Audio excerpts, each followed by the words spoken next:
ಹುಟ್ಟು ಮತ್ತು ನಾಶದ ಕುರಿತು ಒಂದು ಕಿರುಚಿತ್ರವನ್ನು ಮಾಡುತ್ತಿದ್ದಾರೆ. ಅದನ್ನು ನೀವೆಲ್ಲರೂ ಸರಿಯಾಗಿ ಕೇಳಿ ಅದನ್ನು ಸದುಪಯೋಗ ಪಡೆದುಕೊಳ್ಳಿ. ನಮಸ್ಕಾರ ಸ್ನೇಹಿತರೆ, ಇಂದು ನಾವು ಅಂತಾರಾಷ್ಟ್ರೀಯ ಓಜೋನ್ ದಿನವನ್ನು ಆಚರಿಸುತ್ತೀವಿ.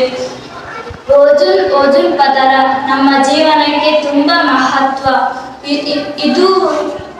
ಇದು ವಾತಾವರಣದಲ್ಲಿ 15ರಿಂದ 30 ಕಿಲೋಮೀಟರ್ ಎತ್ತರದಲ್ಲಿ ಇದೆ. ಸ್ನೇಹಿತರೆ, ಓಜೋನ್ ಪದರ ಹೇಗೆ ನಿರ್ಮಾಣವಾಗುತ್ತದೆ ನೋಡೋಣ ಬನ್ನಿ.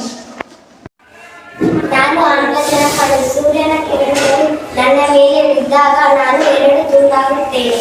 ಇನ್ನೊಂದು ಆಮ್ಲಜನಕ ಅಣುಗಳ ಜೊತೆ ನಾನು ಸೇರಿದಾಗ ನಾನು ಓಜೋನ್ O3 ಆಗುತ್ತೇನೆ. ನಾನು ಹಾನಿಕಾರಕ ಕಿರಣಗಳನ್ನು ತಡೆದು ಭೂಮಿಯ ಮೇಲಿನ ಜೀವಿಗಳನ್ನು ಕಾಪಾಡುತ್ತೇನೆ. ನಾನು CFC ಹಾನಿಕಾರಕ ಅನಿಲ.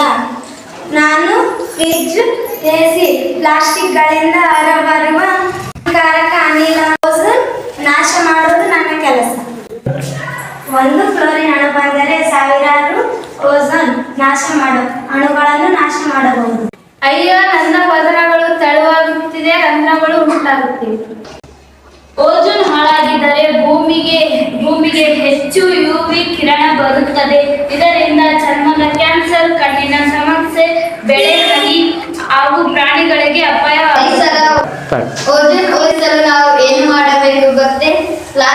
ಪ್ಲಾಸ್ಟಿಕ್ ಬಳಕೆ ಕಡಿಮೆ ಮಾಡೋಣ, ಗಿಡ ಹಚ್ಚೋಣ, ಪರಿಸರ ಸ್ನೇಹಿ ವಸ್ತು ಬಳಸೋಣ. ಹೌದು, ನೀವು ನನ್ನನ್ನು ಕಾಪಾಡಿದರೆ ನಾನು ನಿಮಗೆ ಜೀವದಾನ ನೀಡುತ್ತೇನೆ. ಓಜೋನ್